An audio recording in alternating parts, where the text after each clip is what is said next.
Desire for a Better Life.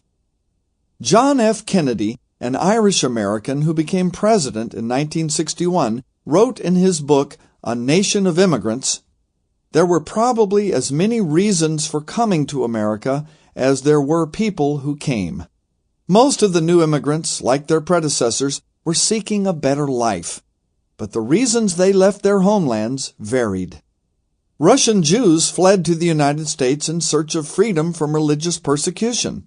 Entire villages of Jews were forced out of Russia and Eastern Europe by pogroms, organized attacks that were often encouraged by local authorities. Many of these Jews came to the United States not only to practice their religion, but also to save their lives. Many immigrants left Southern and Eastern Europe because of desperate poverty and little economic opportunity. Europe's population was rising fast. Too many people competed for too little land and too few jobs. Many Europeans heard that America was the land of opportunity.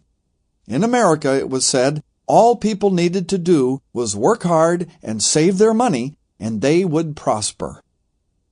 The journey to America. The decision to come to the United States often involved the entire family. One family member, usually a father or an eldest son, might make the journey first. The family would pool their resources to buy his passage on a ship.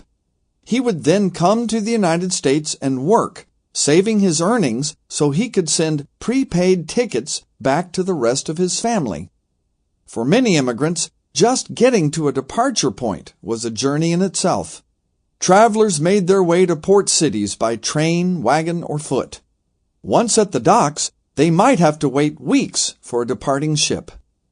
After a U.S. immigration law went into effect in 1893, immigrants had to be approved by the steamship authorities before they were allowed to come on board.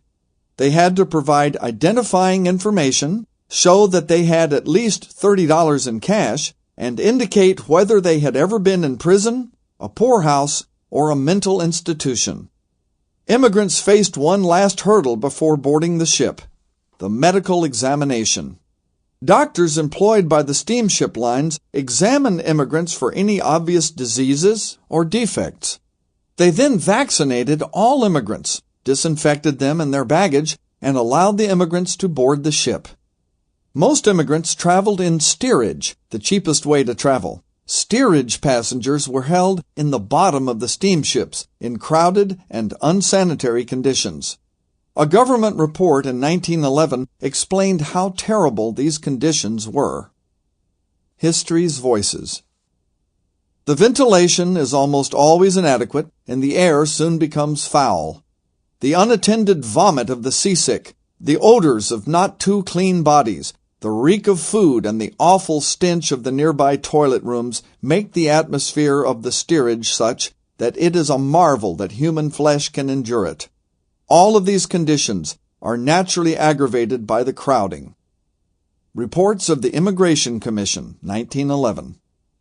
Immigrants who survived the awful ocean crossing faced one last test before they could begin their new lives in America. They had to make it through the immigration station.